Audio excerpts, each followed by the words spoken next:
Aujourd'hui, j'accueille Dina, mon invitée, qui a décidé de transformer une rencontre pas comme les autres en un livre. Une rencontre avec son chien qui a bouleversé sa vie et qu'elle a choisi de raconter pour le partager au plus grand nombre. Bienvenue Dina, je suis ravie qu'on parle ensemble de cette aventure. Merci de m'accueillir, Erika. Est-ce que tu veux te présenter un petit peu?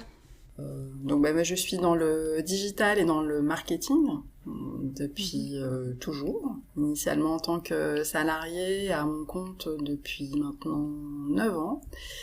Et je suis consultante et formatrice en marketing et marketing digital.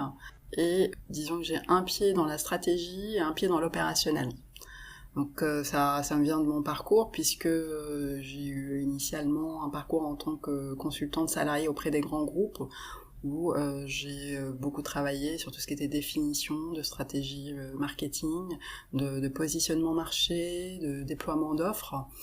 Et aujourd'hui, j'accompagne des structures à taille humaine sur leur marketing et principalement marketing digital, blog, réseaux sociaux. Et je les aide à attirer leur client idéal grâce à un marketing authentique.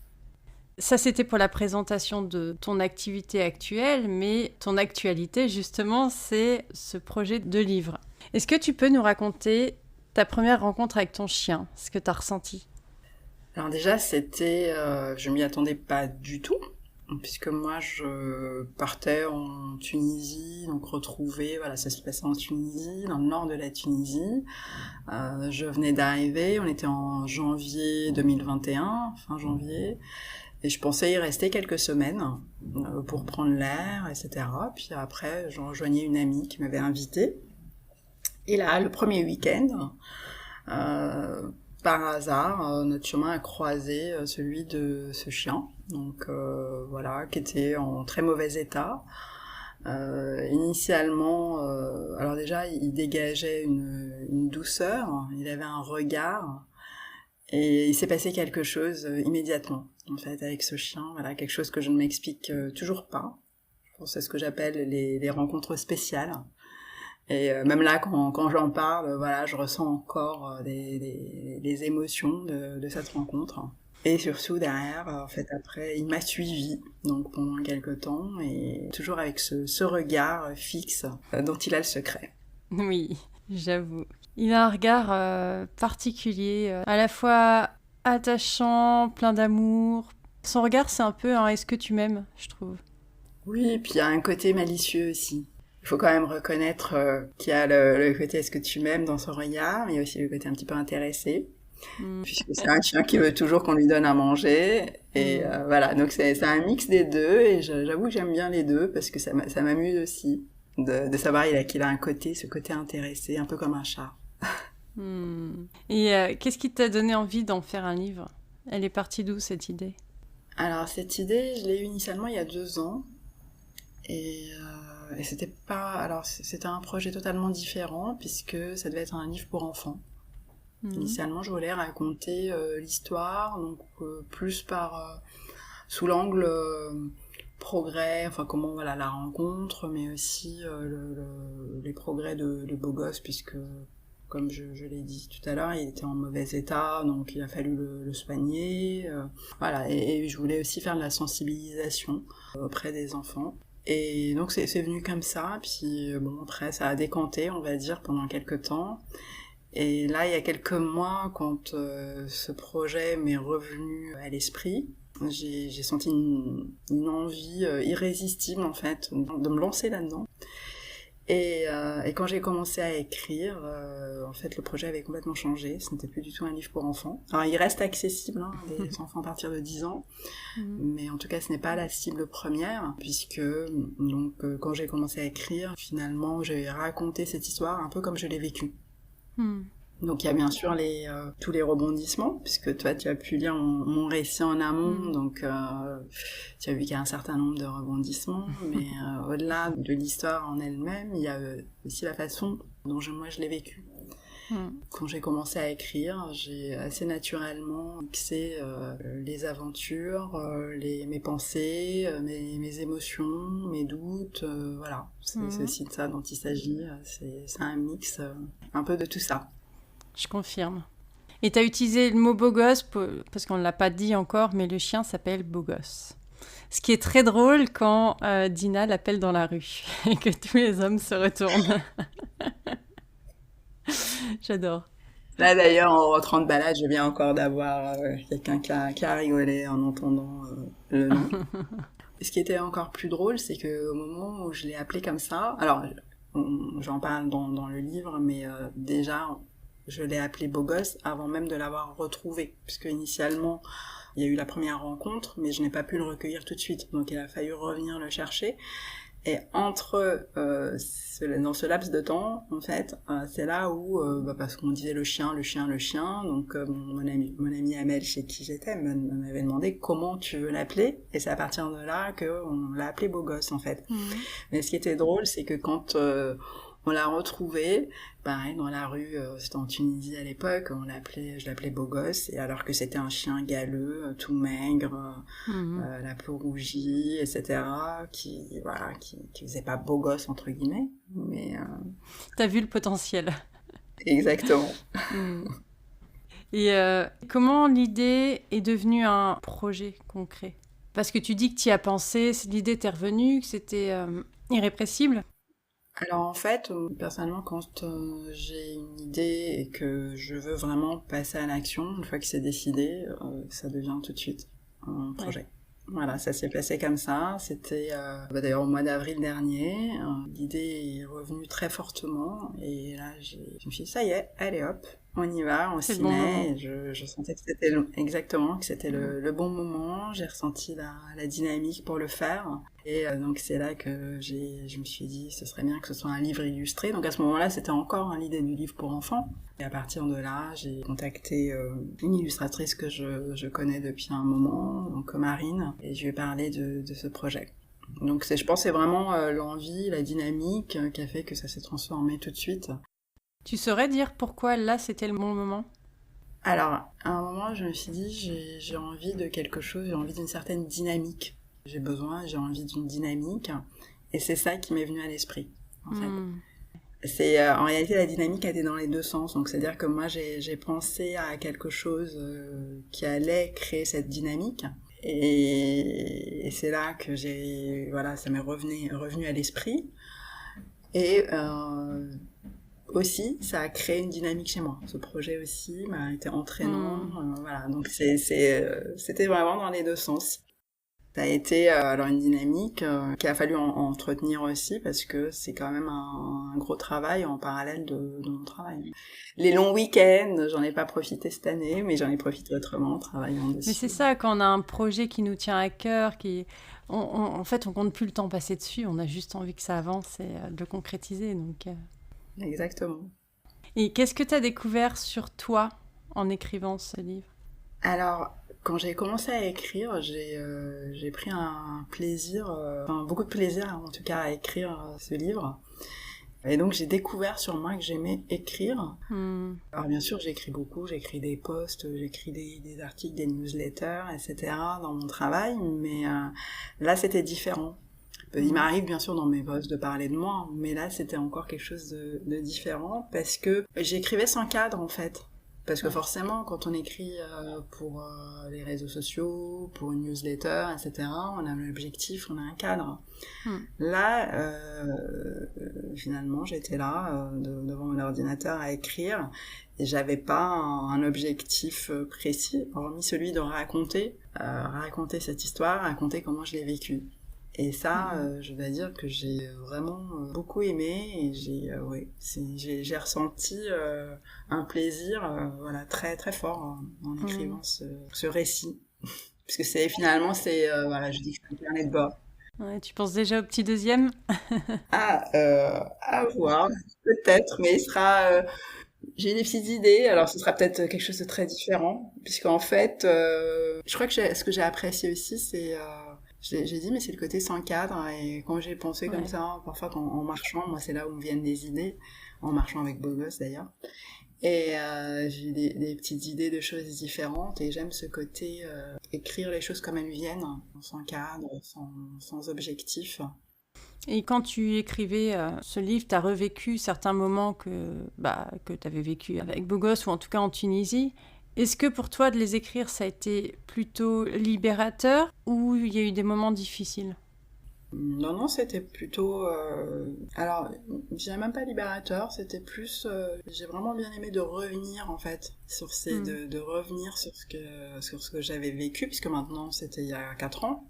Donc, évidemment, c'est peut-être avec le regard de maintenant que je l'ai écrit, parce que je dois dire que sur le moment, tout n'était pas facile, en fait, Ah bah loin non. de là. Il y avait beaucoup d'imprévus, il y avait beaucoup de doutes, oui, il fallait... donc c'est avec le regard peut-être d'aujourd'hui que je l'ai écrit. J'ai essayé d'être le plus fidèle à ce que j'avais vécu, hein, souvent, mais je pense qu'on n'est pas des machines, donc forcément, si j'avais écrit à ce moment-là, peut-être que je l'aurais écrit autrement. Il y a peut-être plus d'équilibre dans la façon dont je l'ai écrit peut-être aujourd'hui avec le regard que probablement que je porte sur ce que j'ai vécu. Donc j'ai peut-être rééquilibré un peu les doutes, les peurs, les pensées, les émotions. J'ai peut-être mis un peu d'ordre sans m'en rendre compte forcément, j'imagine. Donc voilà, je dirais oui, c'est plus un regard aujourd'hui. J'avoue, je sais pas trop. Bon, en tout cas, je suis très aujourd'hui. Et je me dis, c'est une aventure qu'on vit pas X fois dans sa vie, puisque tu vois, il y avait plein de petites histoires dans la grande histoire. Finalement. Ouais. Ça tourne beaucoup autour des animaux, bien sûr, mais en fait, ça s'adresse pas seulement à des amoureux et des amoureuses des animaux. Non, non, non. Ça parle beaucoup de résilience, de volonté, d'adaptation. Non, c'est pas que pour les fans des animaux, non. Ouais. Et ça aussi, c'est quelque chose qui me plaît et qui me ressemble finalement, ne pas être dans une case. Alors, aujourd'hui, je peux dire oui, je l'ai voulu comme ça. Non, ce serait mentir. En fait, comme je dis, j'ai écrit comme ça. J'ai écrit naturellement. Je me suis pas dit... au contraire, parce que ça devait être pour les enfants, et je pense que finalement, ça me correspondait pas de mettre ça dans une case comme ça. Et en fait, j'ai écrit un peu comme je suis moi, comme j'ai vécu les choses, et je n'aime pas ni être dans une case, ni mettre les gens, ni les histoires dans des cases. Voilà. Ça c'est dit. Tu dirais que ton chien t'a appris des choses sur toi, sur la vie en général? Oui, alors mon chien déjà au quotidien, je le savais déjà, mais par moments je suis très impatiente. Donc Non. déjà sur moi. Et parfois donc ça m'incite à faire un peu d'effort. Voilà, mon chien il m'incite à faire un peu d'effort pour être un peu plus patiente. J'ai encore des efforts à faire. Oui, puis aussi sur les rapports avec les gens, les humains. Il m'a appris que finalement j'étais plus sociable que ce que je pensais. Avant, je suis, d'ailleurs j'en parle dans le livre, je dis que je suis plus une personne à chat, entre guillemets. Donc voilà, avec un chien, forcément, on doit plus sortir, on échange avec les gens, puis je me suis rendu compte que finalement j'étais quelqu'un d'assez sociable, bien plus que ce que je ne pensais. Et voilà, donc à un moment, je reste naturelle quand même. Quand tu parles de social, je pense à toutes les fois où tu me racontes tes engueulades avec les gens. Je me dis, C'est pour ça que j'ai dit, ouais. je reste quand même un peu naturelle. Parce qu'en fait, on croise sincèrement avec un chien, on passe quand même un certain nombre d'heures dehors, finalement. Forcément, on a beaucoup plus d'interactions, donc il y a des Bah interactions oui. très sympathiques. Et puis il y en a d'autres qui sont un peu moins. Surtout qu'au début, avec Beau Gosse, il a fallu travailler. Quand on est arrivé à Paris, il a fallu faire appel à une éducatrice comportementaliste. Et donc parfois j'étais en train de travailler, faire les exercices. Et là, j'avais droit à des commentaires, des gens qui voulaient me faire la leçon, me dire que c'était pas bien de lui donner des friandises tout le temps, voilà, des gens qui se mêlent de ce qui ne les regarde pas. Donc j'avoue que ma patience avait ses limites. Voilà, donc c'est vrai que parfois le matin, on peut dire que je peux perdre un peu patience avec certaines personnes. Je peux comprendre, ouais. Et si tu devais résumer le lien que tu as avec lui en un mot ou une émotion, ce serait quoi? Spécial. Ouais. Fort, spécial. Alors pourquoi je dis spécial?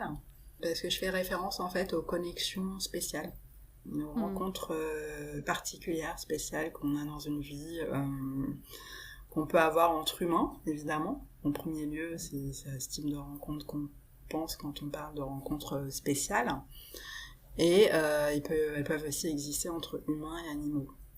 Donc voilà, personnellement, j'en ai eu et j'en ai encore, j'imagine, quelques-unes, mais elles sont pas nombreuses dans une vie. Et c'est les rencontres, je pense qu'on peut pas tout expliquer dans ces rencontres-là.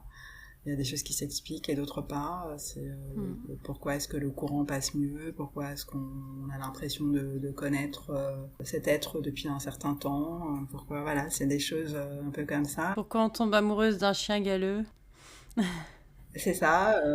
Alors que j'en ai rencontré plein d'autres, puisque j'ai pu pas mal voyager. Et même là, d'ailleurs, c'est ça aussi. C'était pourquoi je pouvais pas le recueillir tout de suite en l'ayant vu, parce que je me suis dit, mais je peux pas amener mon ami un chien galeux, il y en a plein. Enfin, il y a beaucoup de chiens en mauvais état, mais lui, c'était particulier.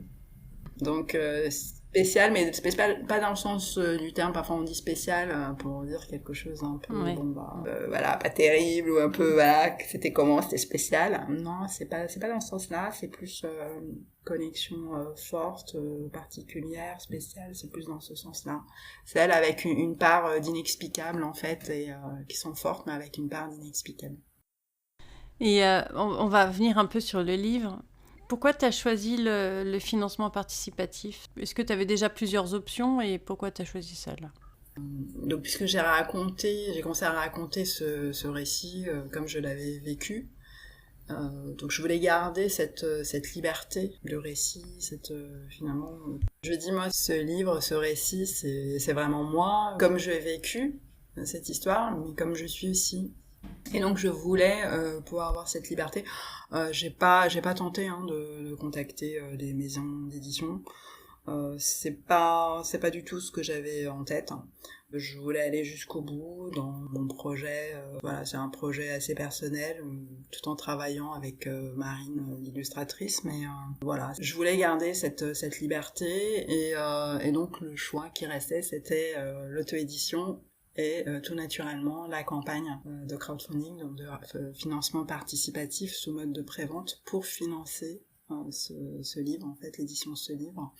Donc c'est pour couvrir les frais d'illustration et l'impression initialement. Et donc pour ça il faut 100 préventes pour couvrir, donc à minima je dois faire les 100 préventes. Et après, il y a un palier supplémentaire à 120. Ça permet d'imprimer des livres supplémentaires pour pouvoir participer à des événements autour de ce livre. Et après, idéalement, c'est dépasser cet objectif. Ah bah oui, je te le souhaite en tout cas. Et justement, comment tu vis cette étape d'aller d'oser demander, en parler, demander du soutien, de se montrer, etc. Bon, tu n'y es pas encore totalement, mais comment tu l'anticipes déjà? Alors, je dirais heureusement que je ne l'ai pas fait en passant directement du salariat à ça, parce que du temps où j'étais salariée, j'étais moins habituée à ce genre de choses. Mais maintenant, en étant à mon compte depuis 9 ans, enfin voilà, il faut, quand on est à son compte, on est amené quand même à se mettre en avant. Je communique sur les réseaux sociaux. Il m'arrive à un moment, je faisais des vidéos de manière régulière. Alors là, j'en fais moins. Mais voilà, donc en fait, là, c'est un peu dans la continuité, même si c'est autour d'un projet personnel. Ça reste dans la continuité. Et là, c'est vrai que c'est une campagne prévente chez Ulule. Donc les conseils qu'on m'a donnés, c'est d'envoyer les messages à mon réseau de manière personnalisée, pas de messages groupés, etc. Donc là, c'est vrai que c'est un cran plus loin parce que c'est s'adresser directement à la personne pour voilà, lui donner envie finalement de soutenir le projet, parce qu'il s'agit pas de dire s'il vous plaît venez, voilà, c'est pas ça du tout l'esprit, c'est plutôt de donner envie aux personnes de soutenir le projet et puis aussi de lire le livre. Donc il n'y a plus qu'à. Oui. Et puis il va être bien illustré, enfin, ça va être un beau livre. Les illustrations, en fait, elles sont là pour soutenir les moments forts, mais aussi pour mettre en avant le quotidien. Parce que c'est vrai que dans le récit, peut-être, j'ai pu mettre plus en avant les moments forts, alors que bon, sur 5 mois, puisque ça a duré mon séjour là-bas quasiment 5 mois, il y avait tout le quotidien qui était là, et donc aussi les illustrations permettent un peu de rééquilibrer, de montrer un petit peu ce quotidien. T'aimerais que les lecteurs ressentent quoi en lisant ton livre? Le mix d'émotions je pense que j'ai pu transmettre. Oui, je confirme. Moi, j'ai pleuré, j'ai ri, j'ai stressé avec toi. Oui, je pense qu'il y a un beau panel d'émotions dans cette histoire. Et c'est un peu un peu tout ça, avec quelques petites piques d'humour aussi. Voilà, c'est vraiment le mix, c'est tout ce que j'ai pu ressentir tout au long de cette aventure. Et c'est même mini-aventure, parce que parfois, en fait, quelque chose, voilà, un petit incident, un petit événement venait de passer. En réalité, j'étais pas longtemps tranquille, hein. Il se passait toujours quelque chose derrière. Oui. Il se passait toujours des nouveaux développements. Il y avait toujours des choses qui arrivaient. Il y avait aussi des questionnements. Voilà, qu'est-ce qu'on fait?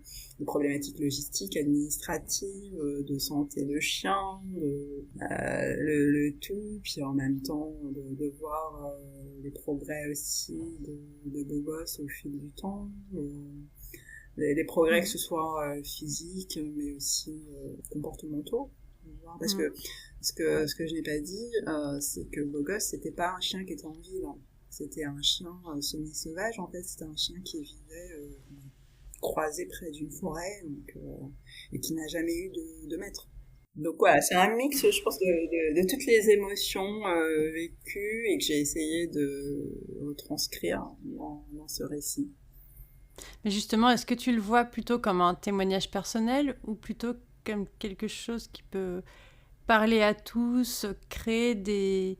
J'en sais rien, peut-être une vocation ou une envie d'aider les animaux ou autre? Comment tu le vois? Alors, initialement, c'est un témoignage personnel, mais après, je pense qu'à partir de là, chacun et chacune peut prendre peut-être un extrait ou quelque chose qui peut lui parler en fonction de son vécu, de son parcours, et d'en faire autre chose, et que ça lui parle, et que ça lui donne des idées. Il ne s'agit pas de dire... mon message n'est pas de dire si à tout le monde, si vous croisez un animal quand vous voyagez, il faut le recueillir, l'amener, etc. Parce que déjà c'est un engagement, il faut être en mesure de tenir cet engagement. Après chacun peut faire ce qu'il est en mesure de faire, il y a une possibilité. Donc ça c'est par rapport aux animaux. Ils peuvent très bien faire appel à des associations, même si elles sont débordées. Voilà, chacun peut faire ce qu'il a envie de faire. Après, si on sort un peu du spectre des animaux, il y a aussi, là, c'était des moments où, même en plein doute, se dire qu'est-ce que je fais, etc., de continuer à avancer, parce que par rapport à quelque chose que j'ai senti être juste, donc aussi, ça peut être dans la vie, c'est un peu par moment se dire, on a l'impression que tout est flou, rien n'avance, et d'avancer par petits pas, d'avancer malgré les doutes, les inconnus, et puis d'ouvrir la voie à l'imprévu aussi. Je dis pas que je ne dis pas que c'était facile, Non. mais voilà, après coup, moi, je suis très contente de l'avoir fait. Alors bien sûr pour Beau Gosse, mais même pour moi en fait. Moi aujourd'hui, tout à l'heure tu m'as posé la question, quel regard tu portes? En fait, bien sûr il y a l'aventure de Beau Gosse, mais il y a mon aventure aussi, elles se rejoignent.